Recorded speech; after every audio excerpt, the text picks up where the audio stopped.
Evening, everyone, and welcome.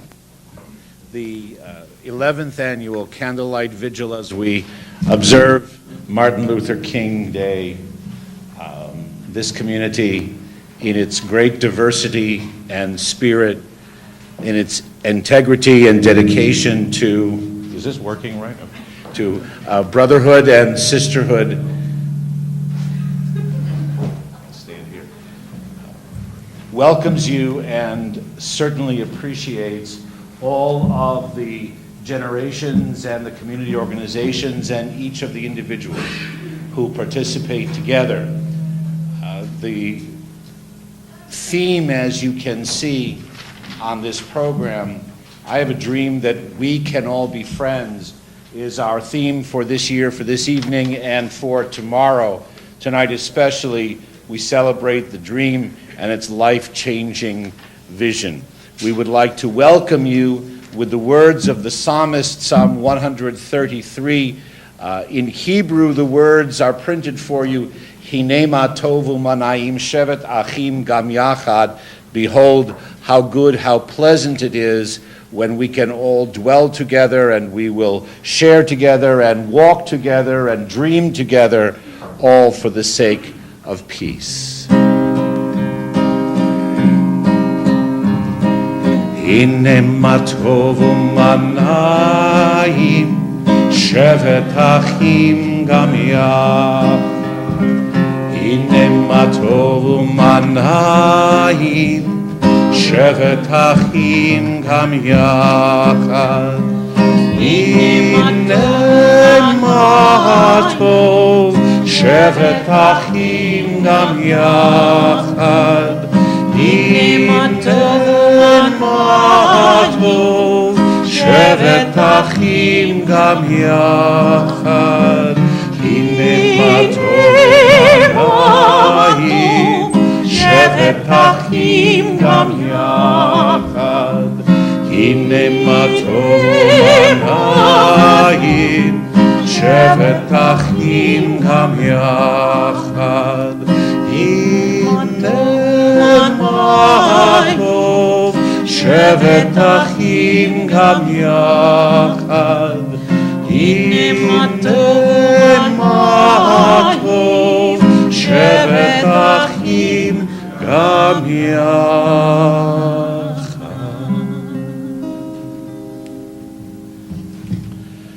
Again, we want to welcome all of you. I'll make the first of several announcements for the evening. We will have a chance to, in various ways, with different medium, different memories and messages, share in our commitment to the dream of Martin Luther King Jr.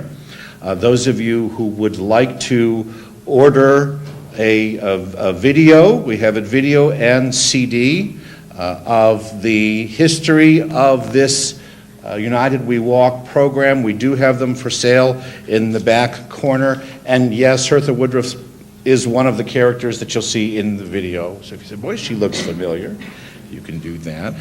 The video is $10, the DVD is $15, if you'd like to purchase that. But give our attention to the young people especially who have prepared for this evening. We welcome their student co-chairs, two of the three co-chairs, Michael Rubyan and Samit, Sheth.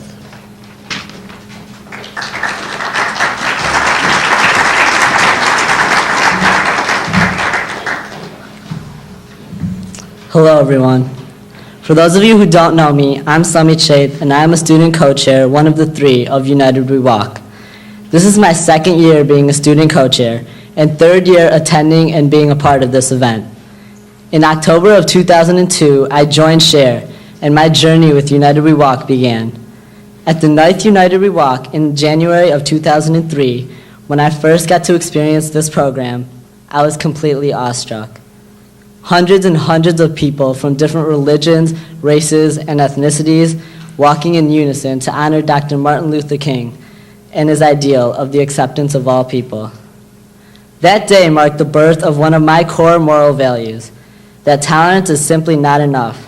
One should truly appreciate and embrace diversity. Being a part of United We Walk for these years has made me realize that diversity to me is the beauty of our nation, the result of all the cultural differences and beliefs of all of us. Diversity is a team of people, each beautifully unique in their own way, standing together as one. As I graduate this year and my tenure with United We Walk comes to an end, I realize that I will always carry the principles that it has taught me. I will carry the memories of working with the truly unbelievable members of SHARE, thank you, as well as all of the members of the program committee. I remember being a short, skinny, 15-year-old junior, and for the first time going to a program committee meeting with all of the adults and feeling completely intimidated and lost. Am I supposed to say something? No, I'll just sit here and listen to what they're doing. It's gone from that to me being a short, skinny, almost 17-year-old senior, being completely comfortable in meeting and working with them and putting together this event. I'll hold on to the memories of the 8-hour days at the library and at the school on the days before the vigil and the walk, putting together art pieces, cutting out 1.5 million templates, and setting up the wall with the members of SHARE. Just working for hours and hours and people getting anxious and tired, but still sticking with it and seeing to it that everything gets done. Wherever I end up, I know I will continue my work on celebrating diversity and Dr. Martin Luther King Jr. And as for United We Walk, I definitely see myself returning to West Bloomfield High School every January and attending this event. It has been an unbelievable ride and a huge part of my high school career, and I truly am thankful and lucky to have been a part of it. Thank you.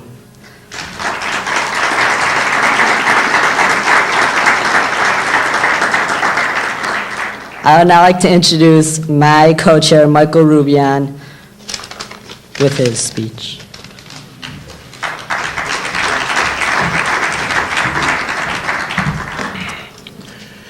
Good evening.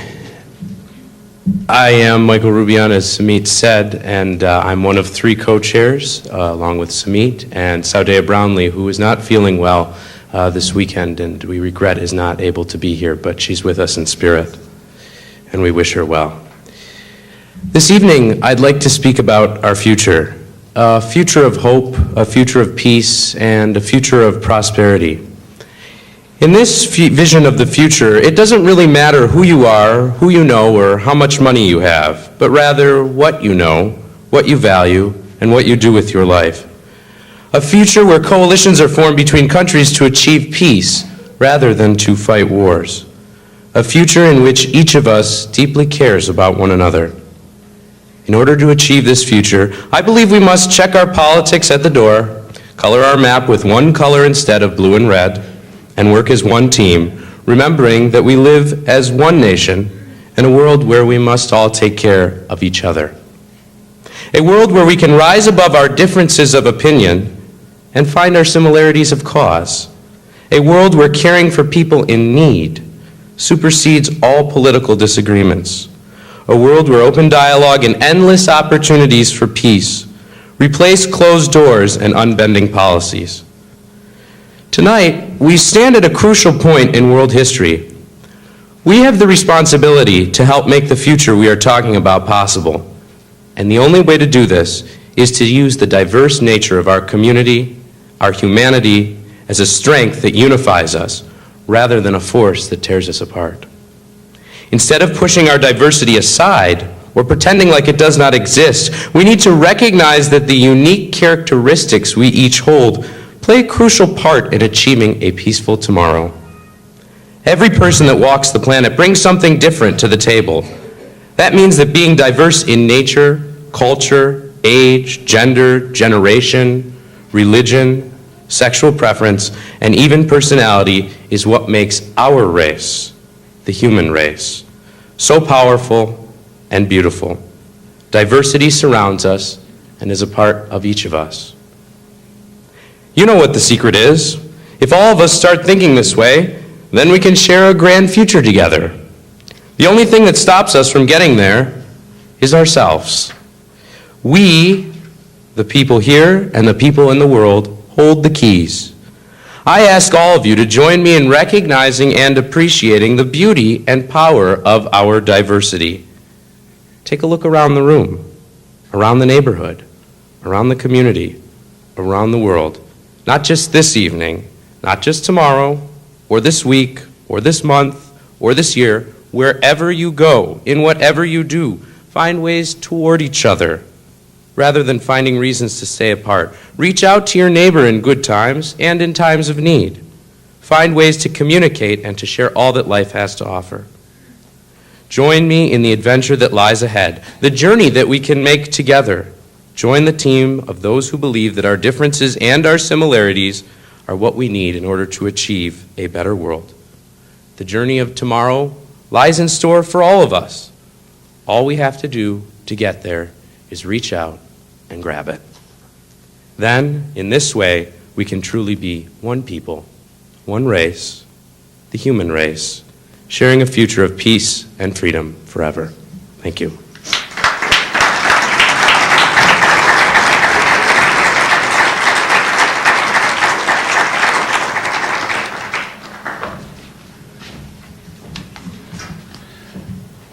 If we're ready for this first of several videos produced by the students of Scotch and Gretschko elementary schools, I Am America, we are reminded of the teaching and the prophecy of Joel in the Bible that our youth shall dream dreams as the old see visions.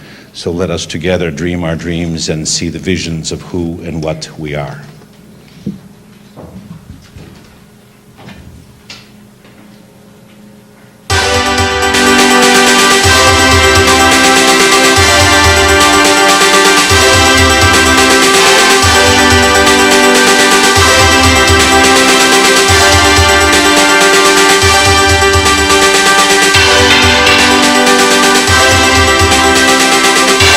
We are America and we are proud. We are diverse, soft-spoken and loud. We have almond eyes. We have a proud nose. We have cheeks freckled the color of a rose. We are jet black hair. We are olive skin. I am my grandfather's dimples framing my grin. We are big baggy jeans. We are bandana wraps. We are blue denim jacket. We are backwards baseball caps. We are rhythm. We are blues. We are country. We are soul. We are jazz. We are hip hop. We are grunge rock and roll. We are candy cane sticks. We are ice cream smiles. We are lollipop lips. We are warm apple pie. We are Catholic, Protestant, Muslim, Jewish, Christian, Mormon, Quaker, Amish. We are Latino, Asian, Indian, African, Irish, Italian, Polish, Greek. I am a new branch sprouting in my majestic family tree. We are America, we are proud, and we are all friends.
To honor the memory, the legacy of Dr. Martin Luther King Jr., there's an oratory contest that is sponsored amongst the students of the high school. Several high schools participate, and we're proud to welcome the second place finishers this evening. I believe that the grand prize winners will speak tomorrow morning, if I'm not mistaken. So tonight, allow me to introduce with pride and with honor Abigail Wargonton and Delion Tolbert. Abby,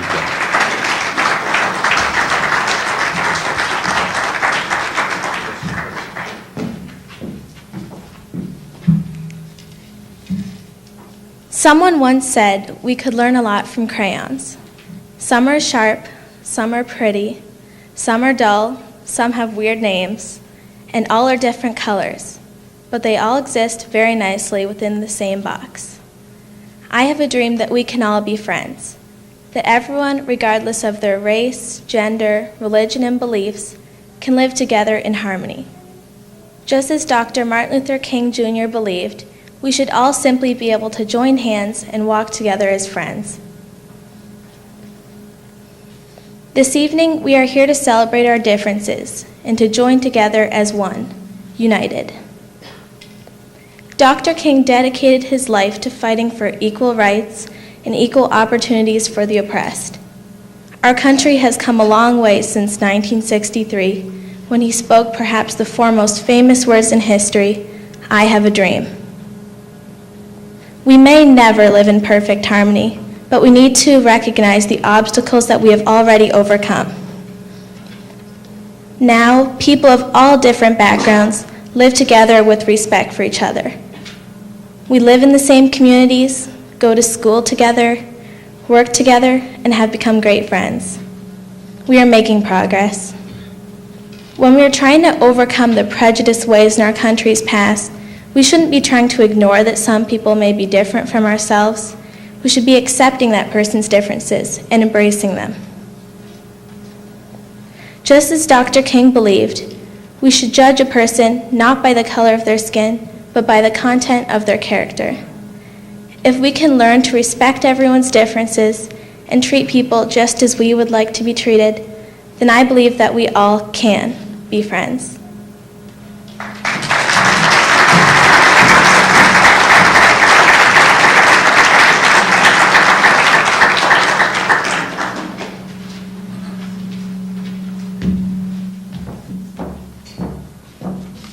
Good evening. Imagine a life without the influence of Martin Luther King Jr. Sometimes it seems that we have forgotten how his life and his actions impact us. We walk in our lives and we walk around in our schools and we forget that 30 or 40 years ago, we could not do some of the things that we do now. What many people fail to recognize is that his dream should not have died with him at his demise. We must work together. We must do this by joining hands and working together inside and especially outside of our communities. Don't just give your money to shelters, but give of yourself. Volunteer your time. Meet the people whom you may be helping. If you would do this, you would realize these people are like you. They have goals. They have aspirations. They are veterans. They are battered women and children. They are husbands and wives, brothers and sisters, grandmothers and grandfathers. You would see that they did not choose to be in their present situation. We could only be one layoff away from poverty. They are not to be cast out and looked down upon because of their situation. This is what we must do. We must work together as friends to accomplish Dr. King's dream of unity. Thank you.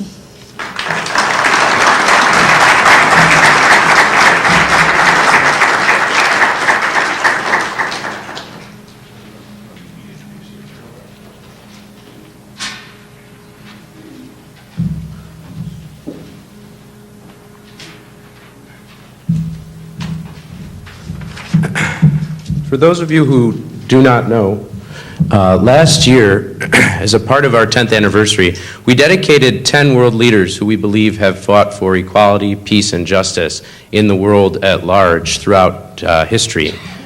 Most going back all the way to the beginning of the 20th century, middle of the 19th century. Today, we would like to rededicate those 10 that we dedicated last year and dedicate an 11th, as the plan for this gallery of world leaders is to have one added per year, so that hopefully we will be able to come back at our 20th anniversary and our 15th anniversary and see 15 and 20 respectively. So at this time, we'd like to start the dedication of these world leaders first by getting the candles lit so that we can carry out that dedication. Reverend Robertson, do you have the lighter? Bora.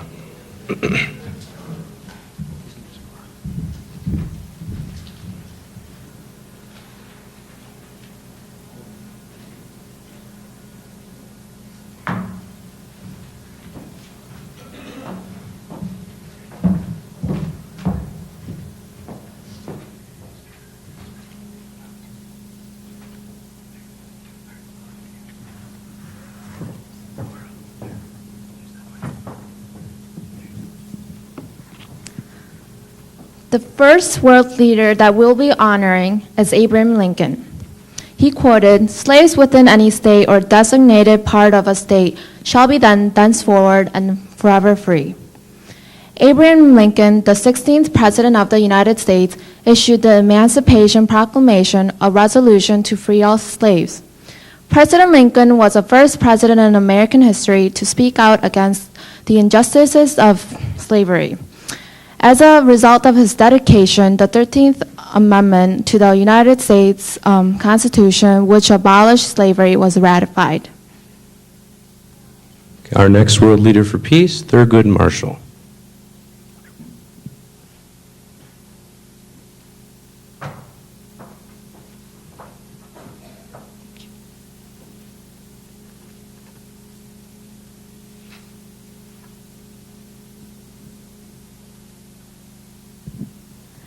Our second dedicated world leader is Thurgood Marshall, and he quoted, "A child born to a black mother in a state like Mississippi has exactly the same rights as a white baby born to the wealthiest person in the United States. It's not true, but I challenge anyone to say it's not a goal worth working for." Thurgood Marshall was an American civil rights lawyer and the first black justice appointed to the Supreme Court of the U.S.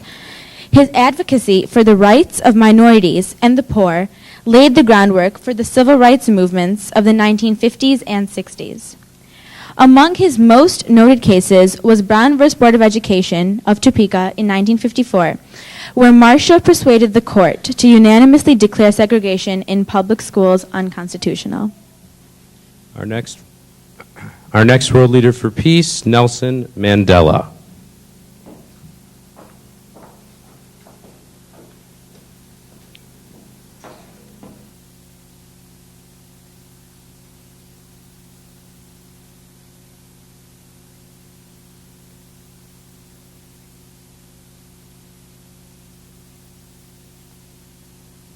Okay, the next world leader we're honoring is Nelson Mandela. He once said, "For to be free is not merely to cast off one's chains, but to live in a way that respects and enhances the freedom of others." Nelson Mandela was the first black president of South Africa.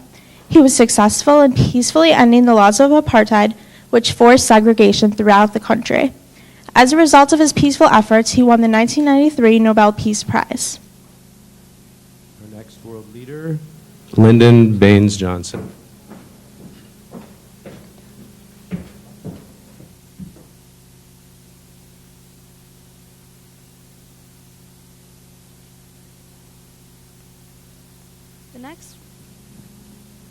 The next world leader we are honoring is Lyndon Baines Johnson.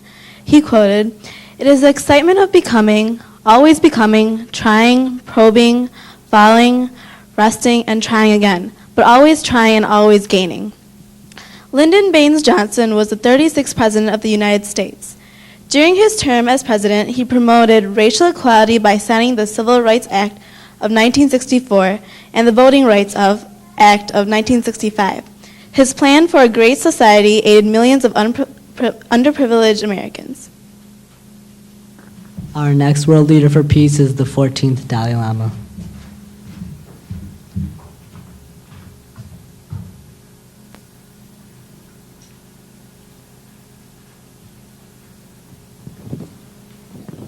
Our next leader is the 14th Dalai Lama. As best we should try not to help others, if we cannot help them, at least we should do them no harm.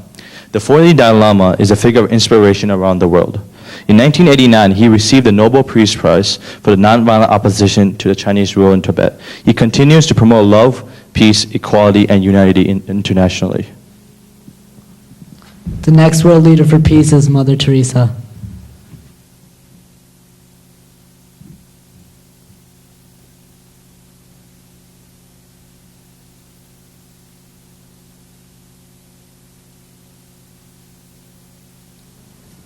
Mother Teresa, 1910 to 1997. Let us make one point, that we meet each other with a smile when it is difficult to smile. Smile at each other, make time for each other. Mother Teresa was a Roman Catholic nun who was inspired to make a difference in the world. She established the Missionaries of Charity, which was an orphanage for the less fortunate. In 1979, she was awarded the Nobel Peace Prize for her extensive and selfless humanitarian efforts worldwide. The next world leader, Father William Cunningham.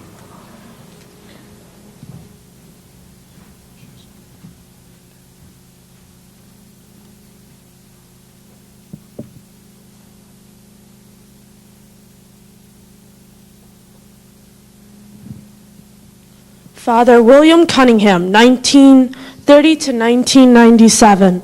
Father William Cunningham was the co-founder of Focus Hope. Father Cunningham, along with Eleanor M. Jositas, helped to form an organization that promotes civil and human rights through a movement of minds, hearts, and wills. Today, as a result of the dedication of Father William Cunningham, Focus Hope helps feed hungry, trains the jobless, and is a beacon of hope for the poor and downtrodden, regardless of race, creed, or national origin. Next world leader, or set of world leaders, Jimmy Carter, Menachem Begin, and Anwar el-Sadat.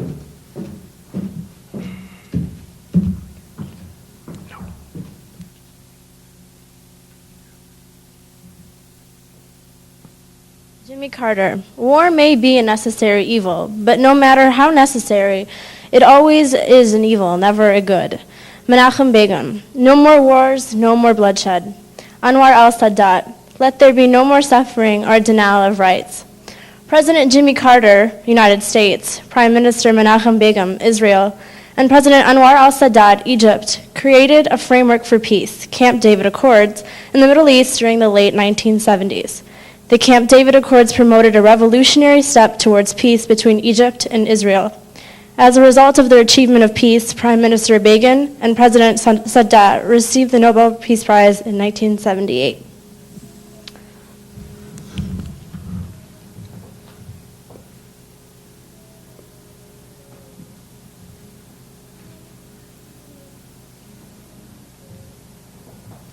Our next world leader for peace is Mohandas Mahatma Gandhi, 1869 to 1948.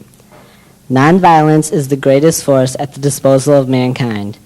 It is mightier than the mightiest weapon of destruction developed by the ingenuity of man. Mohandas K. Gandhi was an Indian nationalist leader who established the freedom of India through satyagraha, truth and firmness, a term he used to describe the passive resistance and civil disobedience. He lived in a spiritual and ascetic life of prayer, fasting, and meditation, symbolizing his commitment to a free and equal Indian people. Gandhi has become an international symbol and a role model for peace and freedom throughout the world. Our next world leader for peace is Dr. Martin Luther King Jr.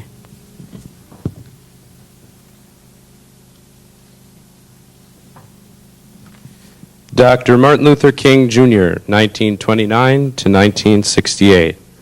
I have a dream that my 4 little children will one day live in a nation where they will not be judged by the color of their skin, but by the content of their character. Dr. Martin Luther King Jr., a Nobel Prize winner, was one of the primary leaders of the American Civil Rights Movement. Throughout his life, he was a strong advocate of nonviolent protests for racial equality. He worked toward building a world in which segregation and racial injustice would not exist. And for our 11th world leader, who we will dedicate now, Delion. Representative Shirley A. Chisholm. She once said, "Take away an accident of pigmentation of a thin layer of our outer skin, and there is no difference between me and anyone else. All we want is for that trivial difference to make no difference." Representative Shirley A. Chisholm was the first African American female to be elected to the U.S. Congress and the first African American woman to run for President of the United States. In her career as a Congresswoman, she fought actively for civil rights, women's rights, and peace around the United States and around the world. She received numerous awards throughout her lifetime, including Woman of Achievement and Key Woman of the Year. And now we'll light the candle to officially dedicate her into the gallery. There we are. Ladies and gentlemen, Samit and I and Sawdayah do not pull this entire event off by ourselves. We have an enormous amount of help given to us by the students you see here lined up behind these portraits. These students come in every week and dedicate at least 2 hours of their time, twice a week at times, to help pull this event together. All of the templates that you see hanging on the wall tomorrow or this evening are all put there by the students you see before you. All of the artwork that is hanging on the wall is either facilitated by the students or created by the students here. And all of the planning that goes into the execution of this event from the student perspective is executed by these students standing before you. So I think it's appropriate that we give them a round of applause for all of the time they put in.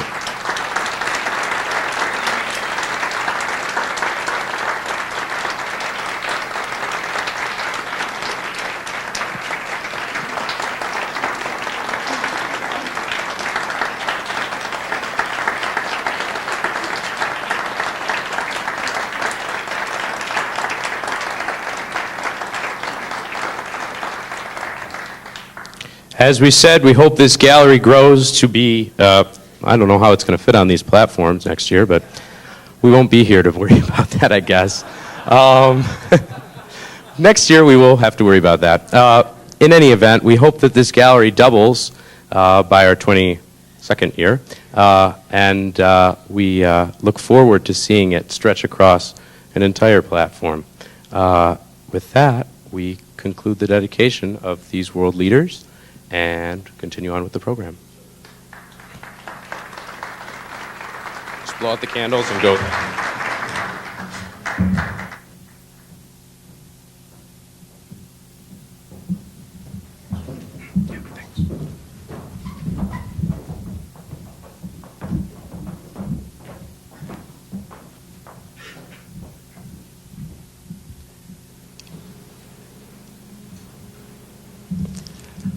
A key part of our program this year, which is extremely special, is the Children of Abraham.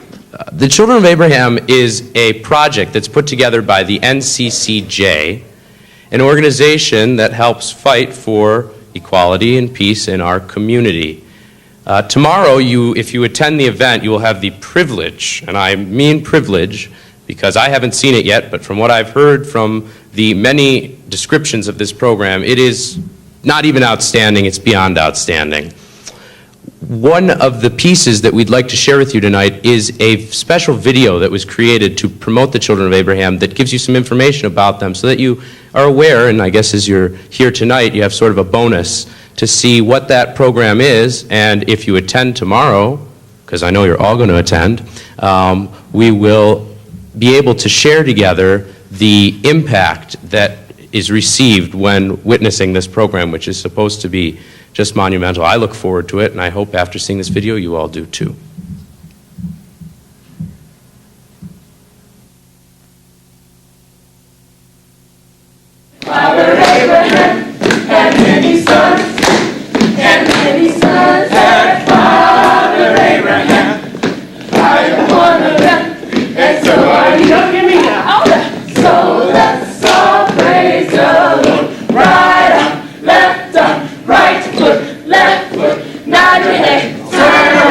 Say it down. The Quran, the Torah, and the Bible all recognize Abraham as the father of their religions. Islam, Judaism, and Christianity. Abraham's first son, Ishmael, became the forefather of Islam. Abraham's second son, Isaac, became the forefather of Judaism and Christianity. So, if we all have the same father, why have we so often seen each other as enemies? They're Muslim, Jewish, and Christian teens united to help change lives. They're together to explore their religious differences, to share their life experiences, and to illustrate to audiences that despite our differences, we can live in peace. I wish that everyone could see the show and see that, we're not so different. It's really an amazing story. Imam Abdullah Al-Amim and I were having lunch at the Jewish Community Center out in West Bloomfield. And we had a lovely lunch, and as we were leaving, I turned to Imam Abdullah and I said, Imam Abdullah, what do you think we could really do to create peace between our communities? And I said, well, Brenda, if people knew that the two sons of Abraham, Ishmael and Isaac, actually came back together at Abraham's death to bury him together as brothers, it would do a lot to make people think about our role as human beings in this world. And the Children of Abraham Project was born. We met every week for several months right here at Mosaic, and we spent several hours together sharing the stories and talking. And then during the week, Rachel Uris, the playwright, and I would make up questions for the kids to respond to by email. And then we did the improvisations on Sunday of the responses to those emails. And we put together all these stories, and we learned so much from people's past and about the things they went through. And what we wanted to do was place those into the play. So most of the things you hear in the play are true. They happened for someone. Okay, I gotta tell you this story. It really captures what we're talking about. There were so many powerful moments in the process. Every time that somebody from the company heard a story about a different religion that they had never understood before. I remember one young man really explaining for the first time how Islam incorporates Judaism and Christianity into their concepts. None of the kids had ever heard that before. I don't think I ever heard it explained that way before. And when we as human beings speak to each other with our hearts, then we can actually walk the waters that Jesus Christ talked about, and enhancing our humanity and our love for each other as human beings. The play hits it right on the spot. It tells us exactly, this is what I believe, this is what you believe. It might not be the same thing, but it's okay. And we can still work with this, and we can still work together, and we can still be happy and live in peace and harmony. The response from our audiences has just been incredible. I have never received so many hugs because most people feel it's the first time that their story, whether they're Palestinian, Jewish, or Christian, or African American, it's the first time they felt that their story was really being told. They felt heard for the very first time. This is what we're able to do with the project, to bring communities together that have never come together before. Father Abraham had many sons, and many sons had Father Abraham. I am one of them.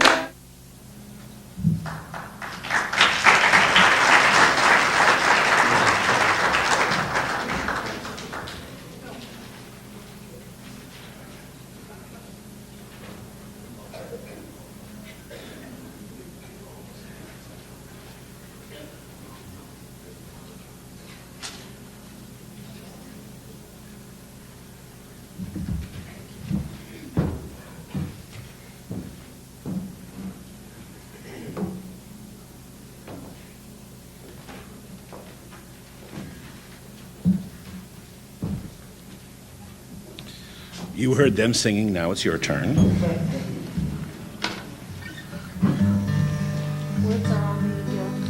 some of the younger generation may not remember the song as well as some of us. No man is an island, no man stands alone. Each man's joy is joy to me, each man's grief is my own. We need one another, so I will defend each man as my brother, each man as my friend. I saw the people gather, I heard the music start, the song that they were singing is ringing in my heart. No man is an island, no man stands alone. Each man's joy is joy to me, each man's grief is my own. We need one another, so I will defend each man as my brother, each man as my friend. Michael and then David.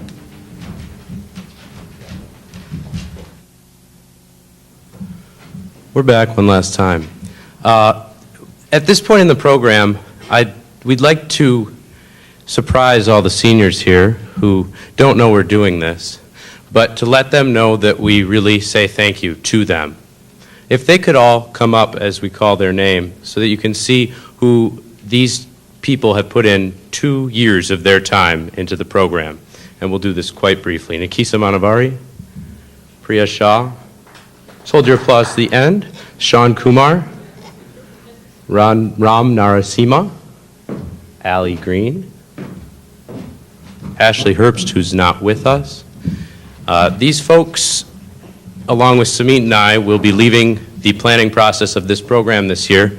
They have put in an enormous amount of time into this program, and what you see now and what you saw last year truly wouldn't have been possible without them, and I think we owe them another round of applause for what they've done. That's it.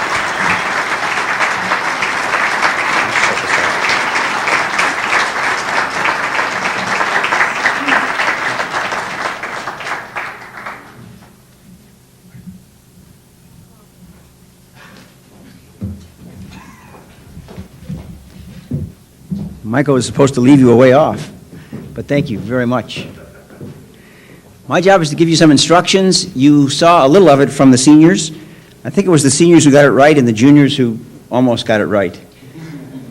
When we leave here, we're leaving with the idea of no man is an island, and so we will light candles. We will share light with one another, the light that we hope of truth and justice and freedom that we can shine more brightly into our community. But there's a little trick to it. Don't tip the lighted candle. Tip the unlighted candle until it is lit, even if you have to stick it up higher than the shield, and then you will need the shield tonight. So then drop the candle back. We'll form several lighting points out in the alcove as you go out. When you go out, make sure the candle is well down in the shield, and then form a circle. We're a ways away from doing that, but when that happens, that's the rule. Tip the unlighted candle into the light. That's how you get your light. It is a symbol that we pass hand to hand, the light of our hope.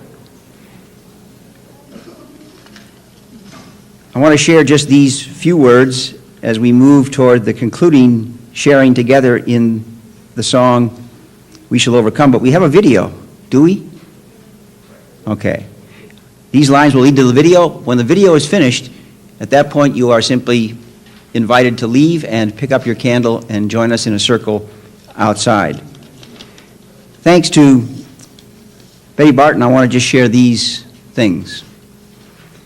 Langston Hughes is famous for these lines: "Hold fast to dreams, for if dreams die, life is a broken winged bird that cannot fly.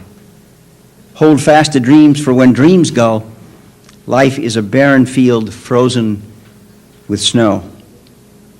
That's why we do this, to hold high and hold fast the dream that Martin Luther King shared with us, the dream of a nation that is not the nation that we live in yet, a world that is not the world we live in yet, but a world that we can help create and a nation we can help build, where everyone is a friend, can walk together in freedom and as one community. I want to share these lines of dedication. We remember with thanksgiving Dr. Martin Luther King and the call of his voice and his life for racial justice and social harmony. We gather here to commit ourselves to the cause that his work will be carried on and that his vision will continue to light our way toward friendship in this community that knows no limits and no bounds. May our God of mercy and compassion, who loves justice and judges prejudice and calls us to live as neighbors and friends, may God move among us and lead us on in building a world community of friendship. It is the Spirit of God that prompts people to live in harmony, that impassions prophets to call for change, that enables us to hear and to heed their call. Inspire all to embrace their differences and together work to end violence, segregation, oppression, ethnic division, and exploitation, so that all may joyfully shout, "Thank God, we are free at last." Mother Teresa received her Nobel Prize, and when she did, she was asked, "What can we do to promote world peace?" She replied, "Go home, love your family, love your neighbor. Take the light, go out into the world. Tonight, love your family, love your neighbor." And now the video. When we allow freedom ring, when we let it ring from every village and every hamlet, from every state and every city, we will be able to speed up that day when all of God's children, black men and white men, Jews and Gentiles, Protestants and Catholics, will be able to join hands and sing in the words of the old Negro spiritual, "Free at last, free at last, thank God Almighty, we are free at last."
shall overcome. We shall overcome. We shall overcome someday. Oh, deep in my heart, I do believe we shall overcome someday.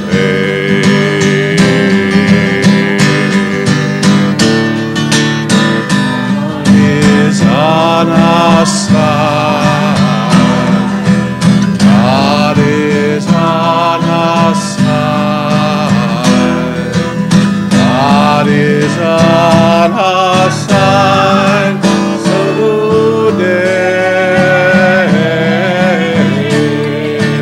Oh, deep in my heart, I do believe we shall overcome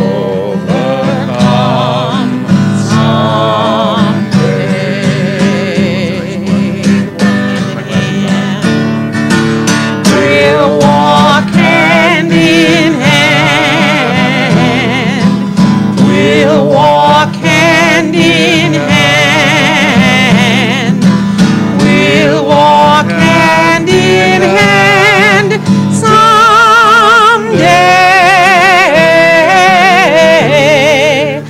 Oh, deep in my heart, I do believe that we shall overcome someday. We are not afraid. We are not afraid. We are not afraid today.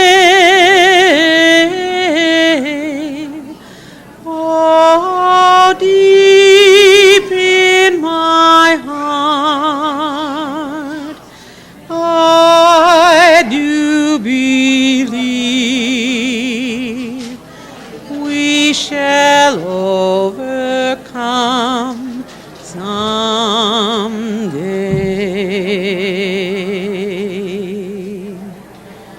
The truth shall make us free. The truth shall make us free. The truth shall make us free someday. Oh, deep in my heart, I do believe we shall overcome someday.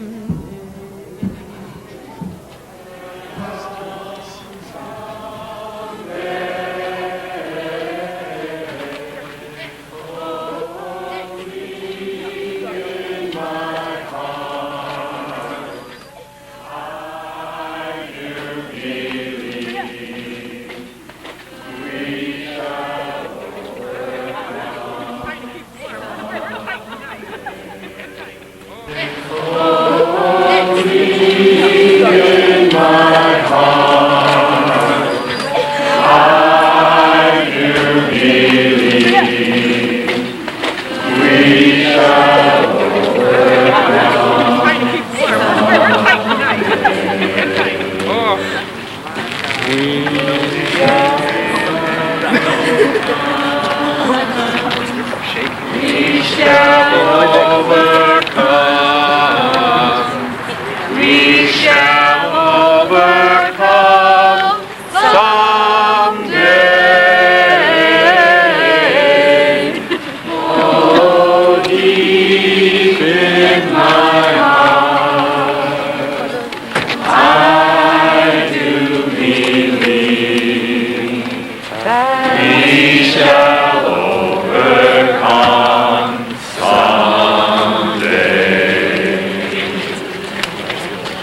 Ours, 1 year to next.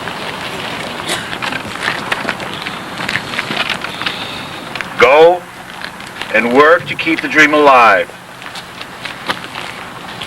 Bring together this community where hopes are realized, where promises of equal opportunity are kept, where the goal of peaceful understanding will be felt among all peoples in our achievement, in holiness and in peace. May each of us be a light. May we shine for this cause. May we know and may we give freedom to all. Thank you for being part of our vigil this evening. We will see you tomorrow as we honor the memory and the legacy and the dreams of Dr. Martin Luther King Jr. Thank you. In my heart, I do believe we shall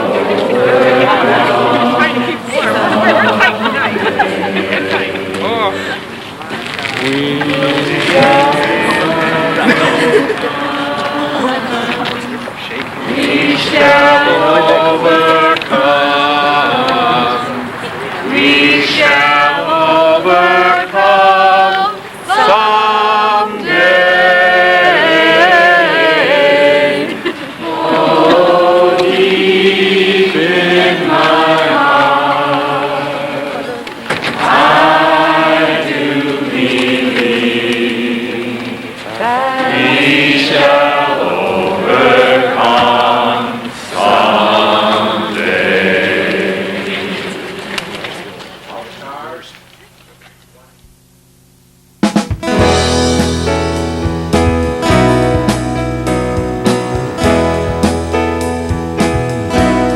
Ladies and gentlemen, you've been watching WBTV's United We Walk 11th Annual Multicultural Community Program and Walk, the Candlelight Vigil, recorded live January 16th, 2005 at West Bloomfield High School. Stay tuned to WBTV for all your United We Walk coverage right here on the home of West Bloomfield Schools Cable Television, WBTV.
When we let it ring from every village and every hamlet, from every state and every city, we will be able to speed up that day when all of God's children, black men and white men, Jews and Gentiles, Protestants and Catholics, will be able to join hands and sing in the words of the old Negro spiritual, free at last, thank God Almighty, we are free at last.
Morning. My name is Ashley McKay, and I'm the president of the Allen Park Student Council. In Allen Park, we don't have a very diverse community, so it is truly inspirational to share in this experience today. This program is not simply United We Stand, but United We Walk, because today we walk in peace to a greater appreciation of our brothers and sisters. I hope that you will take a chance today to look around and be able to call these people your friends, because friends walk in peace. Thank you.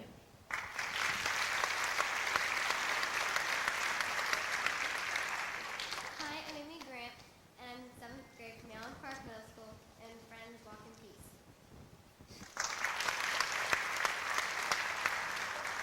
Hi, I'm Jackie Keikos. I'm in 10th grade at Bloomfield High School, and I'm going to say friends walk in peace in Kellyanne. Wait. Kure Rakshi Bishlama.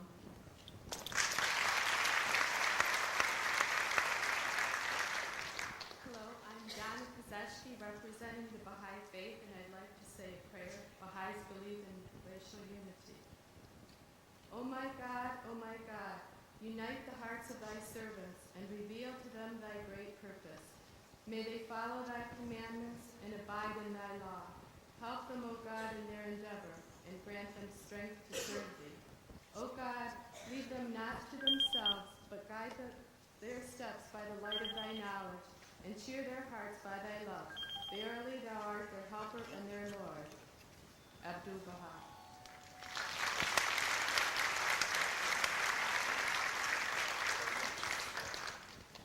Reach out and touch somebody's hand. Make this world a better place if you can. Reach out and touch somebody's hand. Make this world a better place if you can. You can, and we will. Let's have a moment of silence now for our sisters and brothers in Southeast Asia.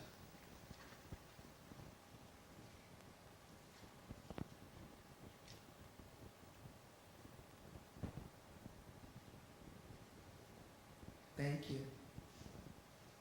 Good morning. Good morning!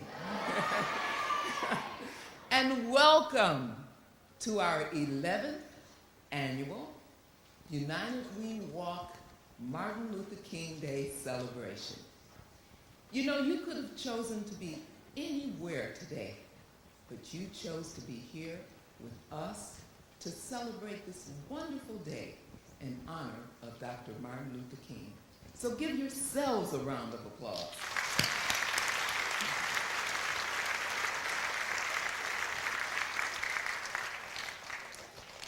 My name is Velma Jones. I'm one of the co-chairs for United We Walk.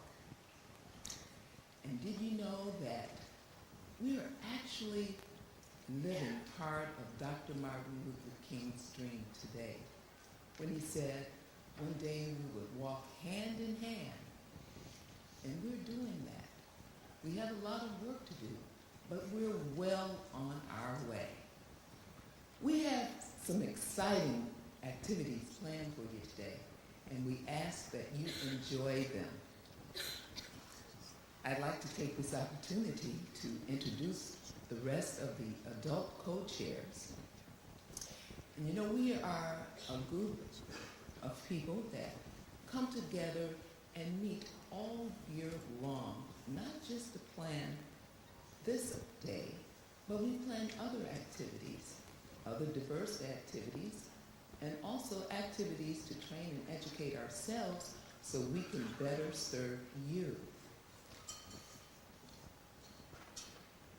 Today is, well, this year is my last year as co-chair, but I just have to say it has been an honor to work with some of the hardest working leaders in this community. At this time, I'd like to introduce to you Nanci Gelsey. who's a counselor at Laker Academy.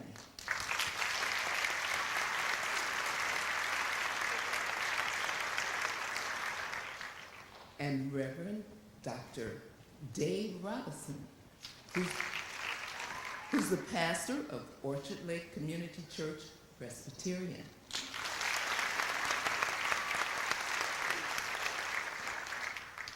And last but not least, the chief administrator of our group, Steve Wasko.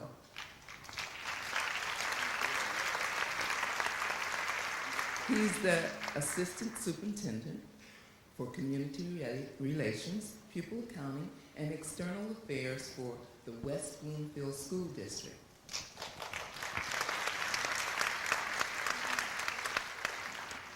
Before I introduce the student co-chairs, I ask that as you march today and sing your songs, let your voices be heard over and over again, and have fun as you learn and grow together.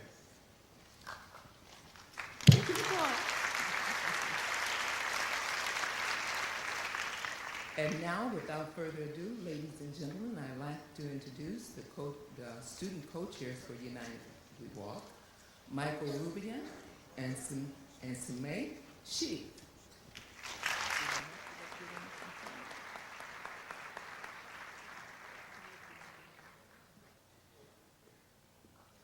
Please rise for the singing of the national anthem.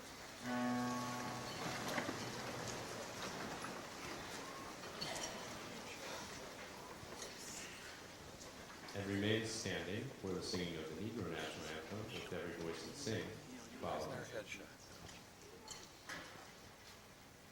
Oh, say, can you see by the dawn's early light what so proudly we hailed at the twilight's last gleaming, whose broad stripes and bright stars through the perilous fight o'er the ramparts we watched were so gallantly streaming, and the rocket's red glare, the bombs bursting in air, gave proof through the night that our flag was still there. Oh, say does that star-spangled banner yet wave o'er the land of the free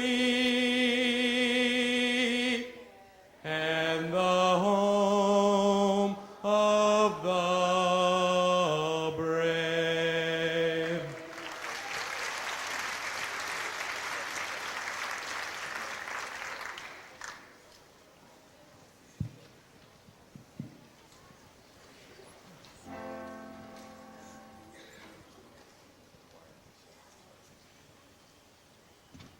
Lift every voice and sing till earth and heaven ring, ring with the harmony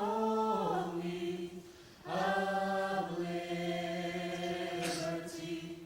Let our rejoicing rise high as the glistening skies. Let it resound loud as a rolling sea. Sing a song full of the faith that the dark past has brought us. Sing a song full of the hope that the present has brought us.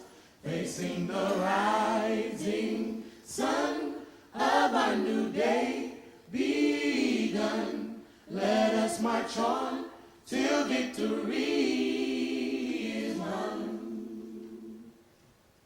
Lift every voice and sing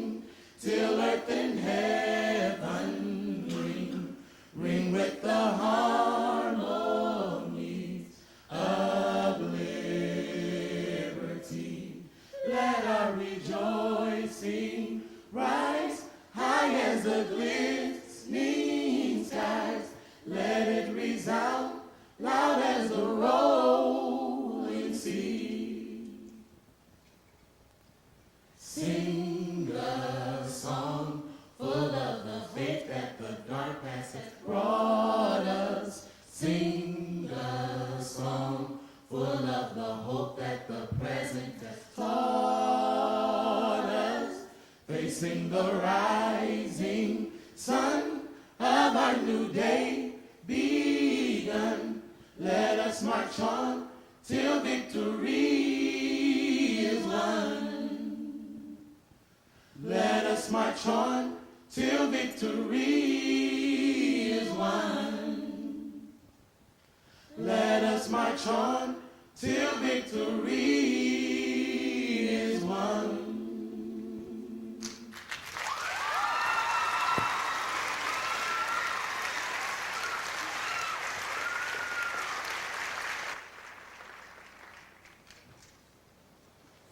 Hi, my name is Jasmine Shamoon. I'm a 10th grader at West Bloomfield High School, and I'm going to be saying Friends Walk in Peace in Arabic. Nimshi Mutahadin.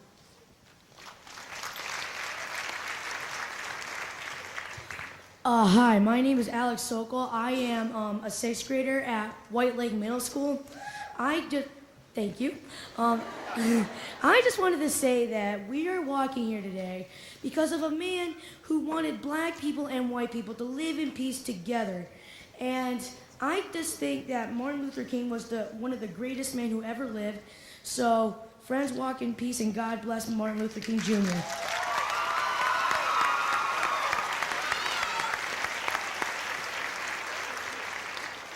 Hi, my name is Masika Chapuri, and I'm a junior here at West Bloomfield High School, and I just wanted to say Friends Walk in Peace in Telugu. Mitrulu Shantito Nadastaru.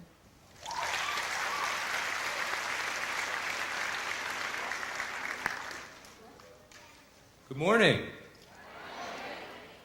My name is Michael Rubyan, along with my co-chairs Samit, Sheth and Sawdayah Brownlee, who could not be here with us due to illness. We welcome you to the 11th Annual United We Walk celebration. It is our pleasure to have you here, and we are thrilled that we are beginning. Before we begin, we'd like to take a moment to draw your attention to the special features in the hall across from the auditorium, especially the gallery of world leaders displayed on the table outside of the auditorium. These leaders were selected for our gallery because of their contributions to world peace and freedom for all people. To begin today's celebration, we'd like to introduce our distinguished guests who are sitting here on stage. Please hold your applause until the very end. Dr. Gary Faber, Superintendent of West Bloomfield School District. R. Douglas Priddy, Superintendent of the Allen Park Schools and President of the Wayne County Superintendents Association. Dr. John Artist, Superintendent of Dearborn Schools. Mr. Tony Bradley, Assistant to the Director of the NBA Players Association. Our United We Walk co-chairs, Nanci Gelsey, Velma Jones, and Dr. Reverend David Robertson. Oratory contest winner, Jessica August from Lakeland High School. Oratory contest winner, Noel Ledesma from Allen Park High School. David Fleischer, the Township Supervisor. Rabbi Norman Roman from Temple Kol Ami. Omayun Misagi from Baha'i Faith. Rabbi Lee Buckman from the Jewish Academy of Metropolitan Detroit. Beth Gorson from the West Bloomfield School District Board of Education. David Gadhart, West Bloomfield School District Board of Education. Jeff Stewart, West Bloomfield School District Board of Education. Barbara DeMarco, West Bloomfield School District Board of Education. Robert Spector, West Bloomfield Township Trustee. Larry Horn, West Bloomfield Township Trustee. Cheryl Mitchell, West Bloomfield Parks and Recreation Commissioner. Now you may applaud.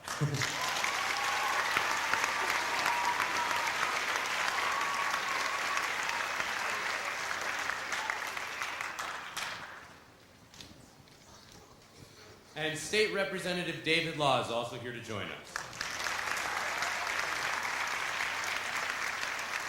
As well as Bruce Tobin, West Bloomfield School District Board of Education.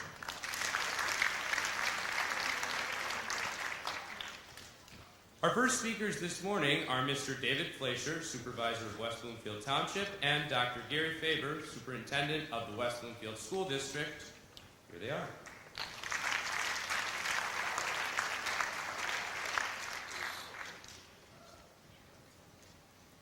Good morning, ladies and gentlemen. We welcome you to West Bloomfield for today's United We Walk program. in observance of Martin Luther King's birthday. There's an excellent program planned for this morning. I hope you'll be able to participate in the walk and all the other activities that have been planned. Enjoy the rest of the day and try to stay warm on the walk.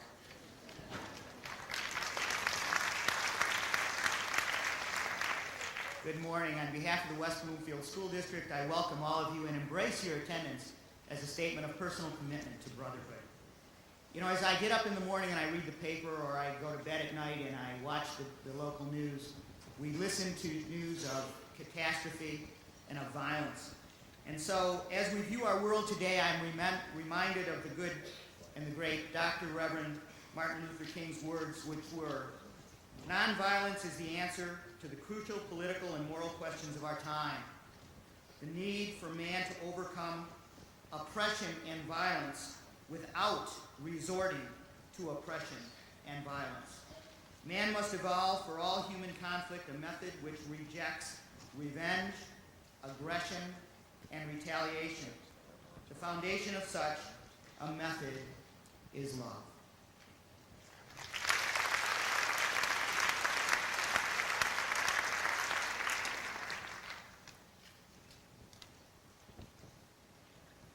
Every year, the United We Walk Planning Committee sponsors a student oratory contest. Students from high schools across the metropolitan Detroit area are invited to participate in this contest. It is always a challenge to select a winner for this contest because all of our student orators present such excellent pieces. As a result, this year, the Planning Committee has selected 2 winners from 2 different high schools. At this time, please help me in welcoming our first winner, Noah Ledesma from Allen Park High School.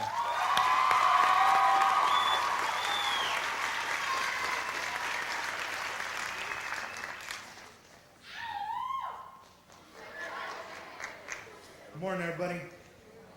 How you guys doing? Falling into a slumber, I start to visualize. Visualize a world where all hate is no more than a barbaric concept from yesterday. War stops in the middle of the field. Soldiers cease fire. Bombs, tanks, assault rifles gather dust in forgotten warehouses. Armies who once used their skills of destruction rebuild cities, the cities they once destroyed, then wonder why they destroyed them in the first place. Back here at home, a young man from the South realized his wrongs. He removes his white pointed hood and drops it to the ground. Walking up to the house he had visited last night, he holds an axe in his hand.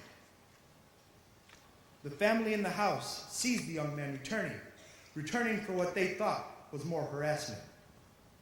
Their expressions of fright turn to expressions of joy. Expressions of joy to see the young man taking his axe to the once burning cross he had placed there the night before. Removing his white cloak, he starts to run toward the family in the doorway. He gets to the family and embraces them. Tears of joy run down their faces. Back in the city, barrio warfare, which was once the biggest problem in inner cities, seemed to disappear with the winter wind. Bloods and Crips, Sureños y Norteños all drop their colors and pick up cans of paint, shovels, rakes to fix up the hood. Clean it up, maintaining pride in their hood, but not by the way of the gun, but by the way of kindness and gratitude. Blades do no more than slice an apple. Guns are thrown out with the weekly trash pickup. Bandanas are just an inner city trend. And all graffiti you see doesn't claim territory, but claims pride in life. That's when I woke up.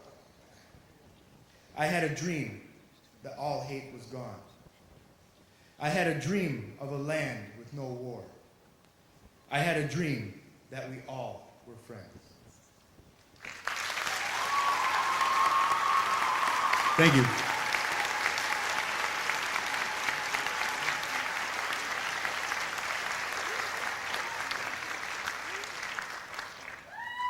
Thank you, Noel, for that extremely provocative and beautiful oration. At this time, we would like to introduce the Maples Arabic Music Ensemble, directed by Mrs. Catherine Prowse. This group of drummers and singers from Maples Elementary School has received statewide attention for their unique performance. This morning, they will perform an abridged version of their musical program. After the walk, the ensemble will be performing their full program in the hall during lunch. Without further ado, the Maples Arabic Music Ensemble.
Hi, my name is Sean Kumar, and I'm a senior at West Bloomfield High School, and I'll be saying "Friends Walk in Peace" in Hindi. Dost Shanti mein chalo. Hi, my name is Priya Shah. I'm a senior here at West Bloomfield High School, and I'm going to say "Friends Walk in Peace" in Gujarati. Bhaiband Shanti Chichalo. Good morning. My name is Nikisa Manavari. I'll be saying "Friends Walk in Peace" in Persian. Dustan dar rah sod rah miravan. Thank you.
Thank you once again to the Maples Arabic Music Ensemble.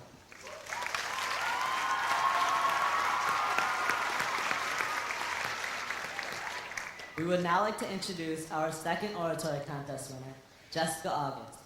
Jessica is a student at Lakeland High School. Please help us in welcoming Jessica.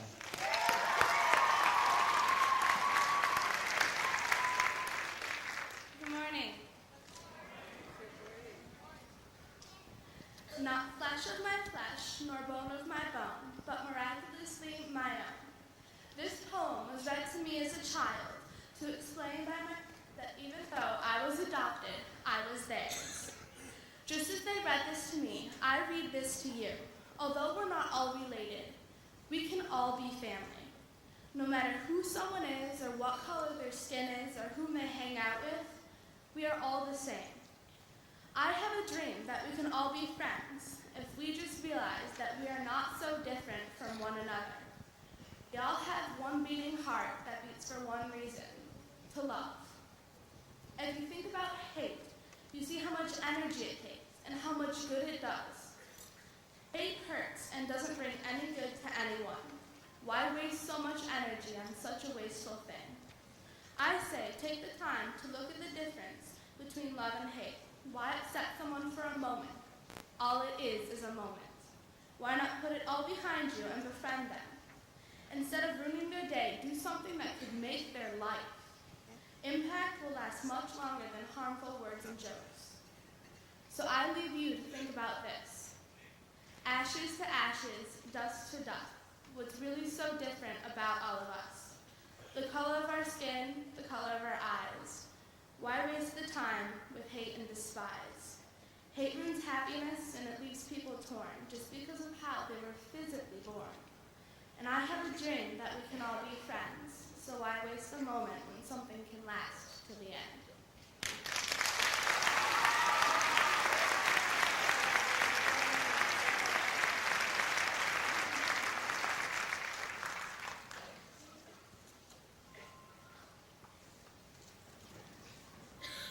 As one of the co-chairs of United We Walk this year, it's my privilege to announce to you and to our oratory contest winners a $500 award, a scholarship award for each of you for your work in this effort. Thank you for your presence.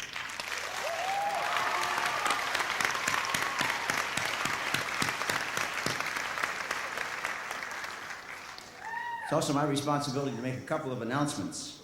One of those is to remind you that when you come back from the walk, there will be a marvelous experience called the Children of Abraham here in the auditorium following lunch. That presentation has been sponsored by the following groups from within our community, from by Pixley Funeral Home, Tony and Susan Laurie, the Muslim Unity Center of Bloomfield Hills, Temple Shir Shalom, Prince of Peace Roman Catholic Church, Temple Shir Sadek, United Orchard Lake Community Church Presbyterian, Temple Kolami, the Baha'i Fellowship, and Temple Israel. And we are grateful to these organizations for making it possible for the Children of Abraham program to take place here as a major part of United We Walk this year. And we encourage you to come back and share in this remarkable experience. A play, but an opportunity for us to share together in walking as one people. There will be announcements following the play for discussions that you can take part in and thus become even more involved in the activity of the day. I would share with you also the fact that the 10th anniversary video, a remarkable presentation of United We Walk and our call and commitment to unity, is available for purchase today at various places here in the high school. The day of the Dream speech, Martin Luther King Jr. said this: "We cannot walk alone. And as we walk, we must make the pledge that we shall march ahead. We cannot turn back, and we will not." We go forward now with the gospel choir.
dance with us. Oh, oh, oh, oh. Right here, guys. We shall overcome. We shall overcome. We shall overcome. We shall overcome. We shall overcome. We shall overcome. We shall overcome. We shall overcome. We shall overcome.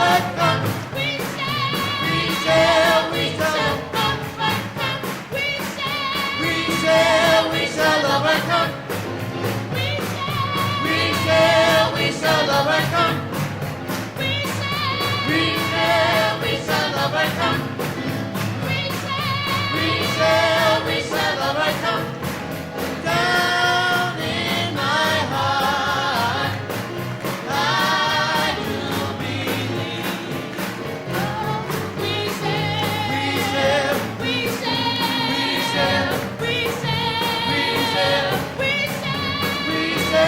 We shall overcome someday.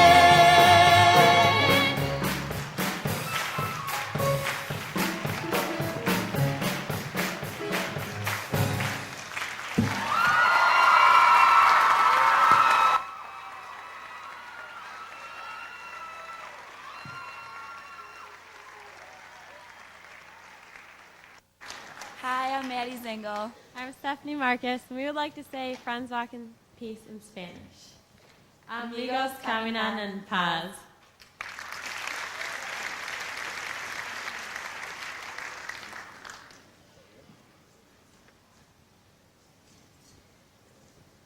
At this time, we would like to thank our student committee chairs and my good friends who have put in their time, effort, and dedication into this program over the last 2 years. When we call your name, please stand up and be recognized. Please hold your applause until the end. Ashley Herbst, Vice President and Outreach Chair. Allie Green, Food Drive Chair. Ram Narasimha, Secretary. Nikisa Monovari, Wall and Hall Decorations Co-Chair. Priya Shah, Wall and Hall Decorations Co-Chair. Sean Kumar, Multi-School Chair. The members of the Shared Diversity Council, and my co-chair, Michael Rubyan. Over the last 2 years, it has been a magical journey filled with hard work, and it all results in this beautiful program that we have before you today.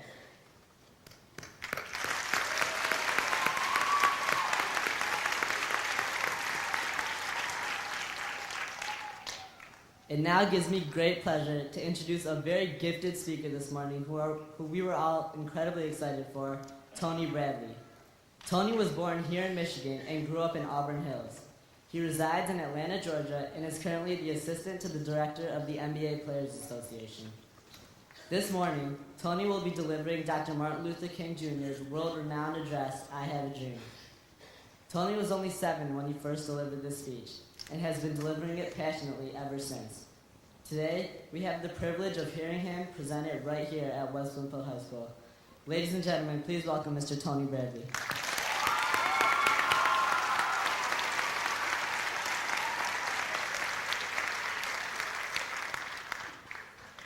Good morning. Before I begin, I'd like to say special thanks to my parents and grandparents and 2 great friends, and John Petito and Larry Farham from Avenue High School. I believe my pastor and his wife is here, as well as a wonderful warm invitation by West Bloomfield's own Mrs. Laymack. You go ahead and shout for her, go ahead. And asking me to come and be a part of something that I'm very passionate and very excited to be here. Her staff and her committee, from these 2 young gentlemen here to the entire staff has been wonderful, and I thank you this morning. So it's I that thank you for allowing me to be a part of this wonderful occasion. I'm happy to join with you today in what will go down in history as the greatest demonstration for freedom in the history of our nation. 50 years ago, great American whose symbolic shadow we stand today, signed the Emancipation Proclamation. This momentous decree came as a great beacon of hope to millions of Negro slaves who has been seared in the flames of weltering injustice. It came as a joyous daybreak to end the long night of their captivity. But 100 years later, the Negro is still not free. 100 years later, the life of the Negro is still sadly crippled by the municipal of segregation and the change of discrimination. 100 years later, the Negro lives on a lonely island of poverty in the midst of the vast ocean of material prosperity. 100 years later, the Negro is still languishing in the corners of American society and find himself an exile in his own land. So we have come here today to dramatize a shameful condition.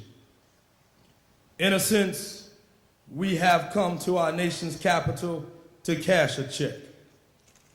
When the architect of our great republic wrote the magnificent words of the Constitution and the Declaration of Independence, they were signing a promissory note to which every American was to fall heir.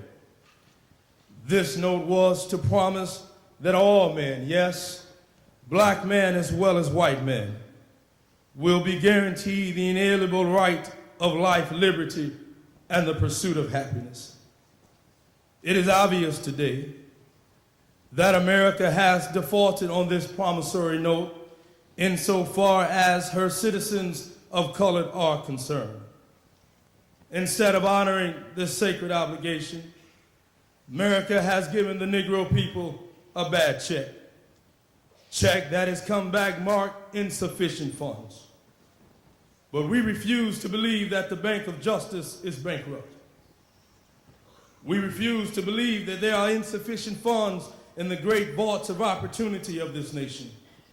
So we've come to cash this check that will give us upon demand the riches of freedom and the security of justice. We have also come to this hollow spot to remind America of the fierce urgency of now. This is not the time to engage in the luxury of cooling off or taking the tranquilizing drug of gradualism. Now is the time to make the real promise of democracy. Now is the time to rise from the dark and desolated valley of segregation and the sunlight path of racial justice. Now is the time to lift our nation from the quicksands of racial injustice to the solid rock of brotherhood.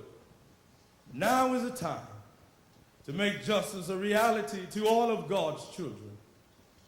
It would be fatal for this nation to overlook the urgency of the moment and to underestimate the determination of its colored citizens. This sweltering summer of the Negro's legitimate discontent will not pass until there's an invigorating autumn of freedom and equality. 1963 is not an end but a beginning. Those who hope that the Negro would blow off steam and will now be content will have a rude awakening if this nation returns back to business as usual. There will neither be rest nor tranquility in America until the Negro is granted its citizenship right. The wind whirls of revolt will continue to shake the foundation of our nation until the bright day of justice emerges. But there is something that I must say to my people who stands on the warm threshold who leads into the palace of justice. In the process of gaining our rightful place, we must not be guilty of wrongful deeds. Let us not satisfy our thirst for freedom by drinking from the cup of bitterness and hatred. We must ever conduct our struggle on a high plane of dignity and discipline. We must not allow our creative protest to degenerate into physical violence. Again and again, we must rise to the majestic heights of meeting physical force with soul force. The marvelous new militancy which has engulfed the Negro community must not lead us to distrust of all of our white people. For many of our white brothers, as evidenced by their presence here today, we've come to realize that their dignity is tied up with our destiny. And they have come to realize that their freedom is inextricably bound to our freedom. We cannot walk alone. And as we walk, we must make a pledge that we shall always march ahead. We cannot turn back. There are those who are asking the devotees of civil rights, when will you be satisfied? We can never be satisfied, not as long as the Negroes is the victim of the unspeakable horrors of police brutality. We can never be satisfied, not as long as our bodies, heavy with fatigue of travel, cannot gain lodging in the motels and highways and the hotels of the city. We cannot be satisfied, not as long as the Negro's basic mobility is from a smaller ghetto to a larger one. We can never be satisfied, not as long as our children are stripped of their selfhood and robbed of their dignity by signs stating for whites only. We cannot be satisfied, not as long as the Negro in Mississippi cannot vote and the Negro in New York believes he has nothing for which to vote. No, we cannot be satisfied, and we will not be satisfied until justice rolls down like water and righteousness like a mighty stream. I'm not unmindful that some of you have come here out of trials and tribulation. Some of you have come from fresh, narrow jail cells. Some of you have come from areas where the quest of freedom has left you battered by the storms of persecution and staggered by the winds of police brutality. You have been the veteran of creative suffering. Continue to work with the faith and the unknown suffering of redemption. Go back to Mississippi. Go back to Alabama. Go back to South Carolina. Go back to Georgia. Go back to Louisiana.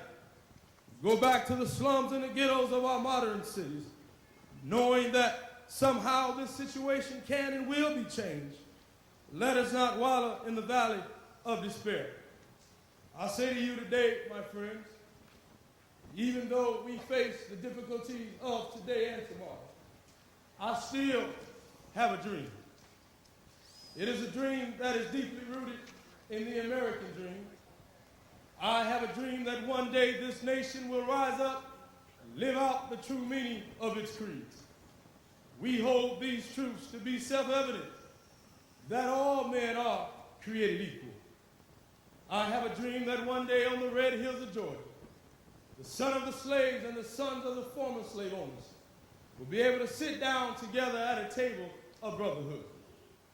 I have a dream that one day in Mississippi, sweltering in the heat of injustice, sweltering in the heat of oppression, will transform into an oasis for freedom and justice. I have a dream today.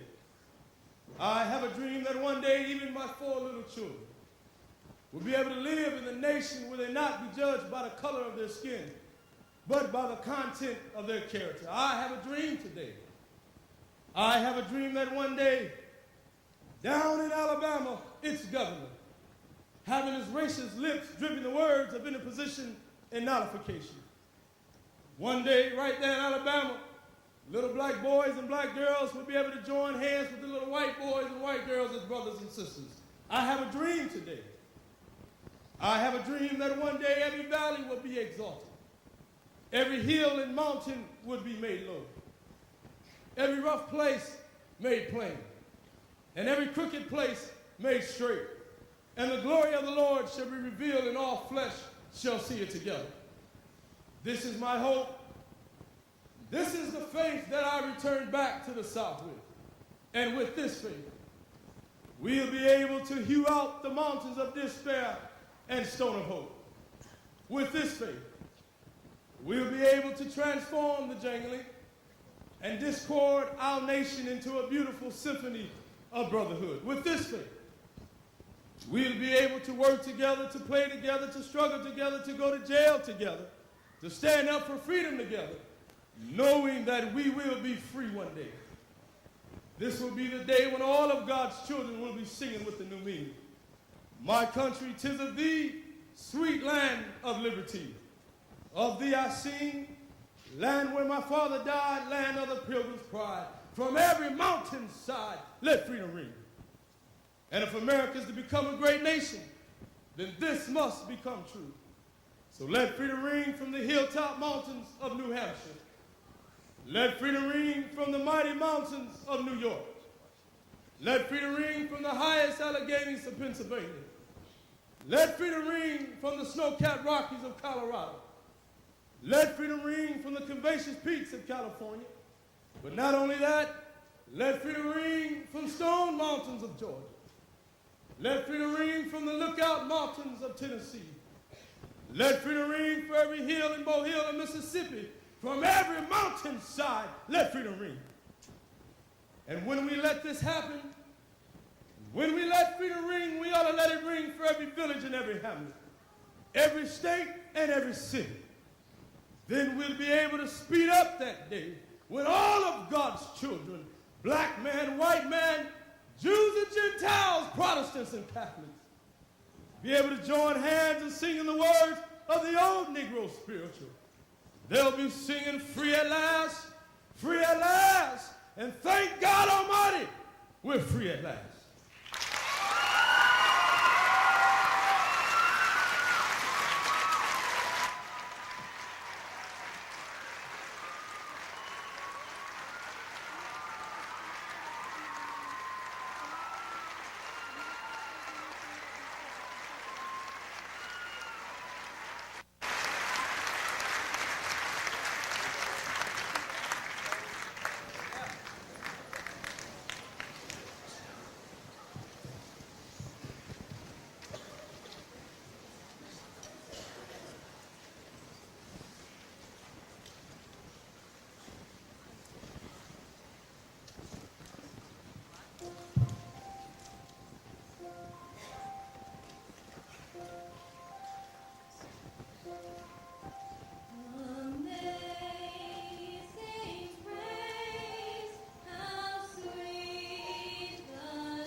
Twas grace that taught my heart to fear, and grace my fears relieved. How precious did that grace appear the hour I first believed.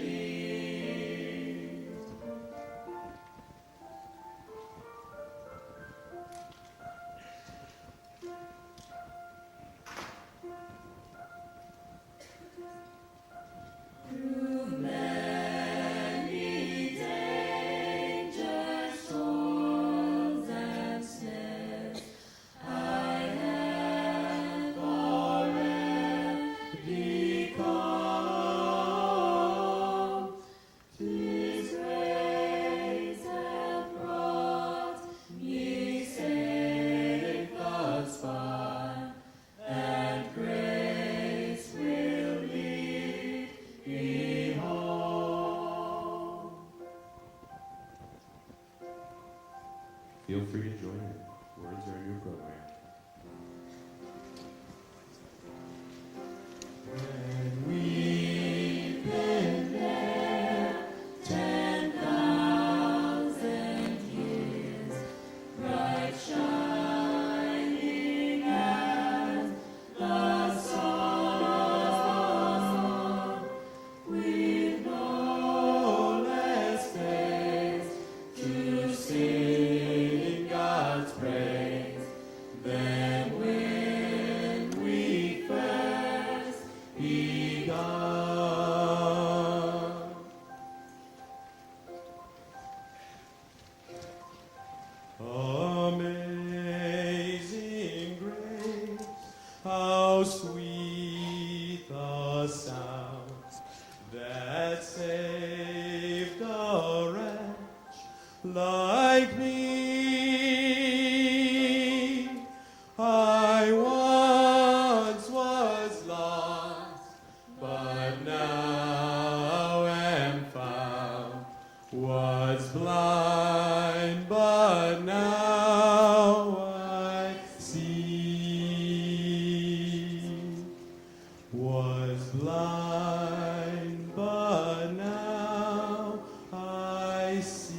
I'm Shelly Rosenberg, and I go to West Bloomfield High School. And I'd like to say, friends, walk in peace in Hebrew. Chaverim cholfim b'shalom.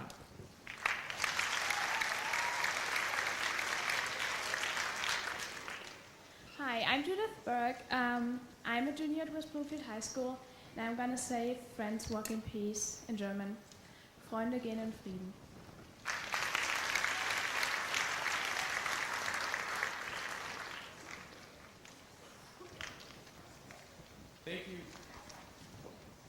Thank you to Mr. Bradley for that powerful, powerful performance. The ensemble that you just heard is made up of students from Allen Park High School, West Bloomfield High School, and the Greater West Bloomfield Committee. In 1776, the founding fathers of our country put their lives on the line. Never mind. Okay, we now turn to Green Elementary School for their performance. We are lucky to have them here. And here they are. Green Elementary School, 5th grade choir.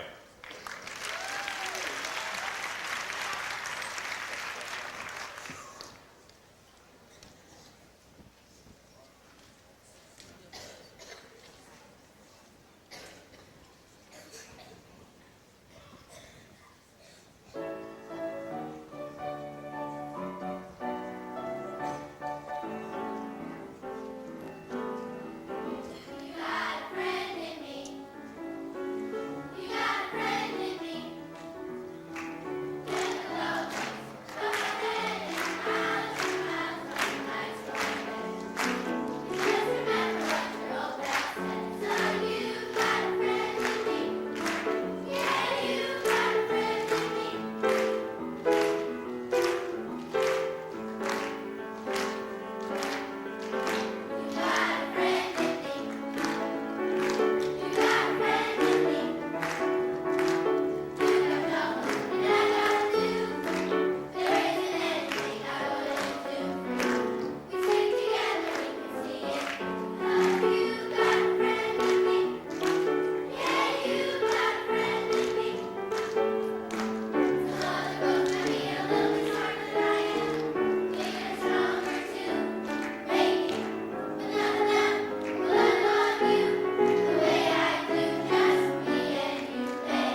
Thank you to Green. Weren't they great?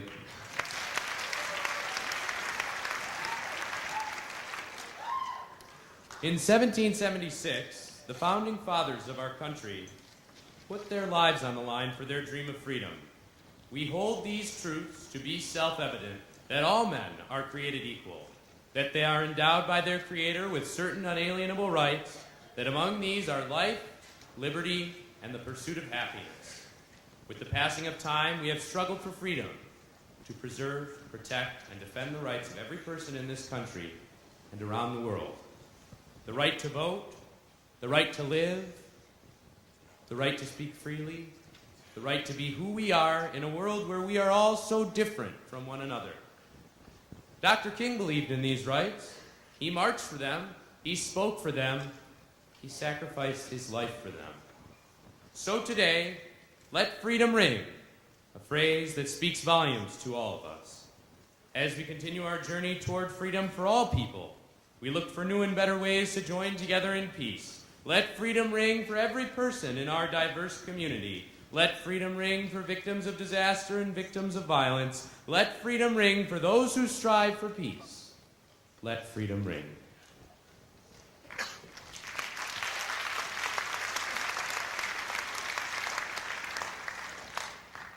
The internationally acclaimed Mosaic Youth of Detroit at 11:30 this morning will perform the Children of Abraham project. They are led by founder and creative director Rick Sperling, partnered with Brenda Naomi Rosenberg, Imam Abdullah El Amin, Rachel Uris, and NCCJ's Interfaith Partners. This is a powerful new initiative that utilizes the creative arts of drama, music, improvisation, and interactive dialogue. Please join us back in here, the auditorium, for this unique program after lunch is over.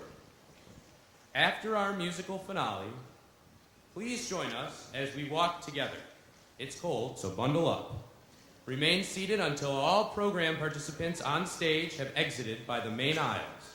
After that, please follow us as quickly as possible. After the walk, join us for a complimentary lunch in the cafeteria and Laker Commons. Refer to your printed program for a listing of all the activities scheduled this afternoon. Now, we are not finished. We're not finished. We've got the musical grand finale in store. You're gonna like it, I promise. Shh. At this point, we have a special addition to our program that is not written in your printed paper. Last night, we had a very unique presentation by Gretschko and Scotch Elementary Schools called I Am America, and we want to share it with you today. After that, the musical finale.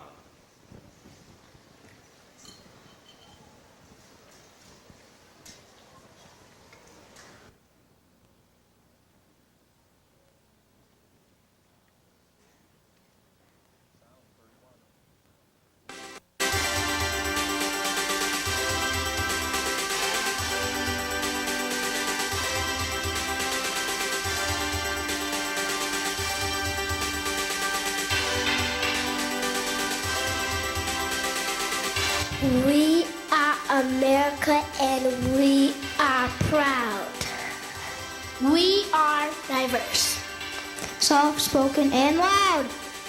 We have almond eyes. We have a proud nose. We have cheeks freckled the color of a rose. We are jet black hair. We are olive skin. I am my grandfather's dimples framing my grin. We are big baggy jeans. We are bandana wraps. We are blue denim jacket. We are backwards baseball caps. We are rhythm. We are blues. We are country. We are soul. We are jazz. We are hip hop. We are grunge rock and roll. We are candy cane sticks. We are ice cream smiles. We are lollipop lips. We are warm apple pie. We are Catholic, Protestant, Muslim, Jewish, Christian, Mormon, Quaker, Amish. We are Latino, Asian, Indian, African, Irish, Italian, Polish, Greek. I am a new branch sprouting in my majestic family tree. We are America. We are proud, and we are our friends.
Hello, my name is Christy Kruger. I'm the director of the Allen Park High School Music Department. Yeah, we're happy to be here. For the final musical selections, I have the distinct privilege of introducing two very dynamic and gifted musicians to our stage. Our first vocalist has been performing since the age of 4.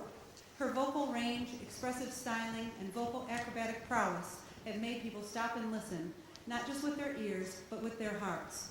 Named one of top 10 vocalists in Detroit, this performer has also traveled across the country as an actress and a dancer. Her interpretation of One Moment in Time is typical to her incredible detail for emotive intent and expression. Ladies and gentlemen, my friend, Lauren Alexis.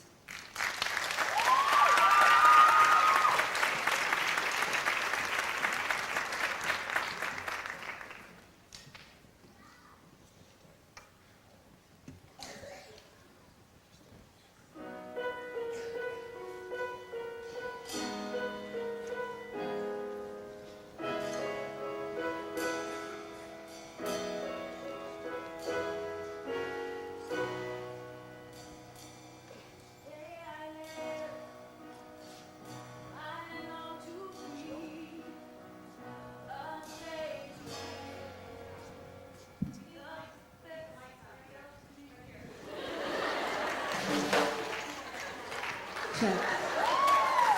Good job. She's good, but she ain't that good. She needs a mic.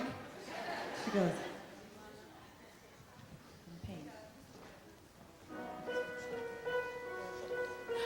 I'm going to try it once again.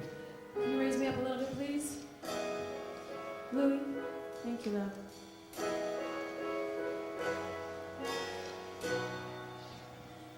Each day I live, I long to be a day to give the best of me.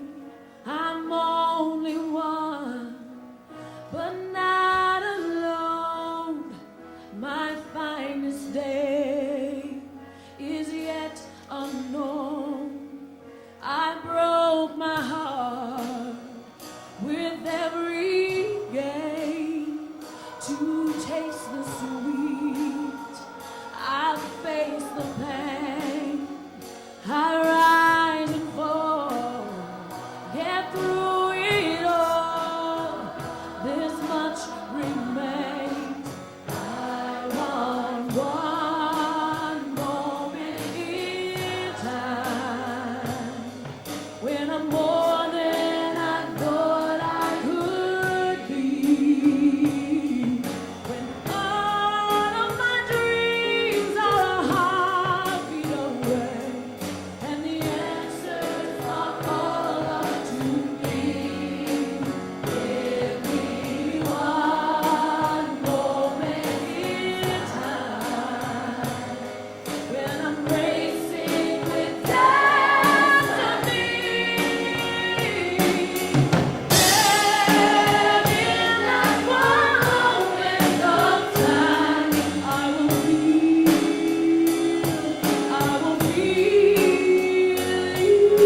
performer is a legend in the Detroit area.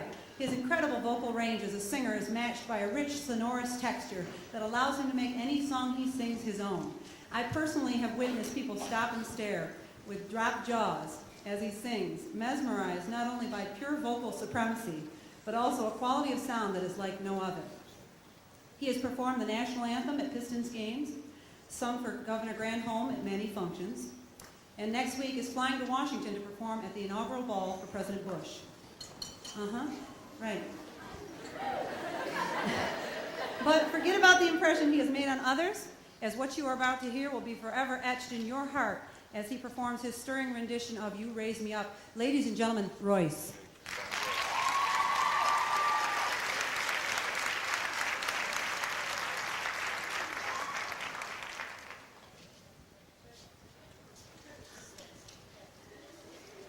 Check, check. We're going to raise up this mic volume a little bit too, please. You got to hear these singers. Thank you. All right.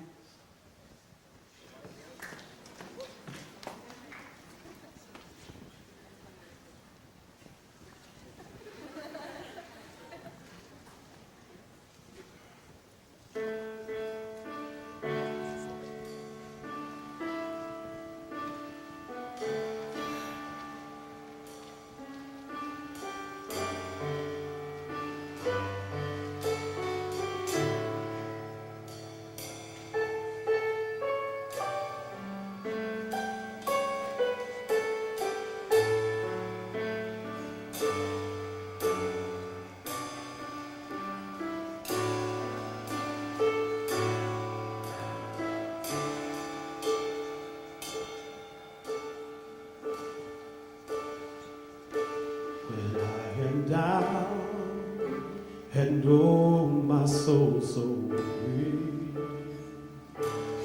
When troubles come, my heart burdened be. Then I am still and wait here in the silence till you come and sit a while with me. You raise me up so I can stand on mountains. Raise me up to walk on stormy seas. I am strong and I am on your shoulders. Raise me up to more than I can be.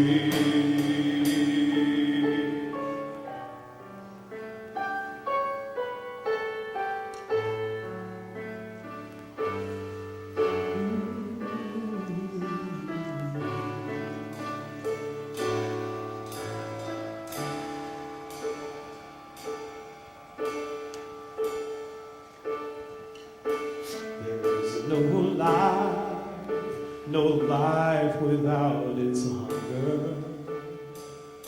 Each restless heart beats so imperfectly. Then when you come and I am filled with wonder, till you come and sit a while with me. Raise me up so I can stand on mountains. Raise me up to walk on stormy seas. I am strong and I am on your shoulders. Raise me up to more than I can be.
more than I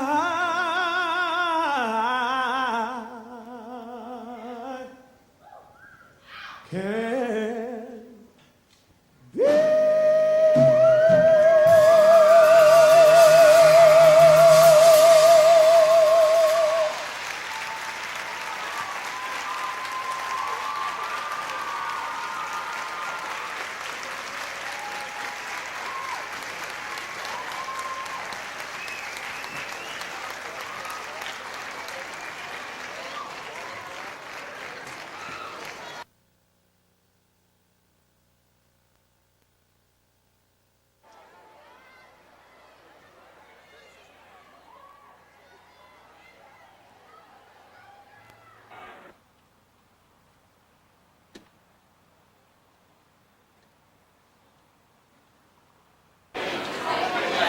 Spread it out. It's windy inside.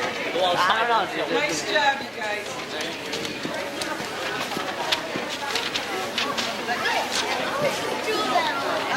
We don't have it.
I'm going to be very warm.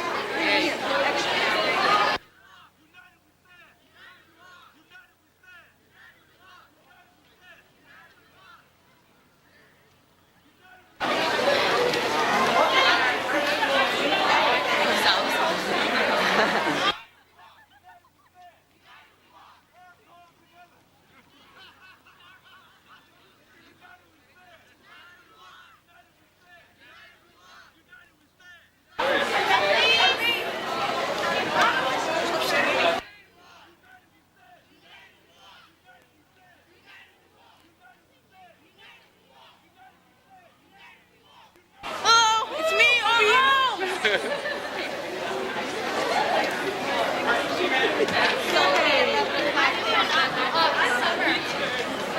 There he is.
Let's just be selective about who says it. Where am I glad to go to USA? Let me see.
This guy is a brave guy.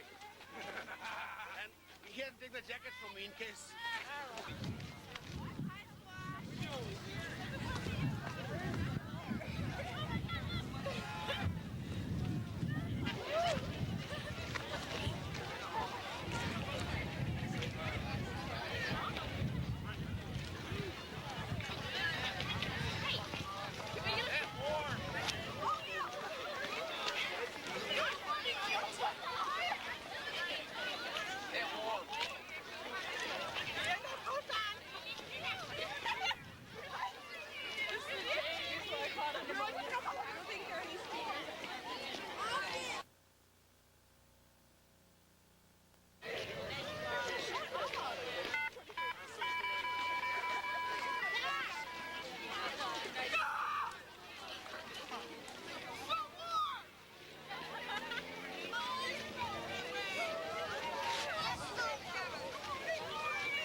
Channel 19.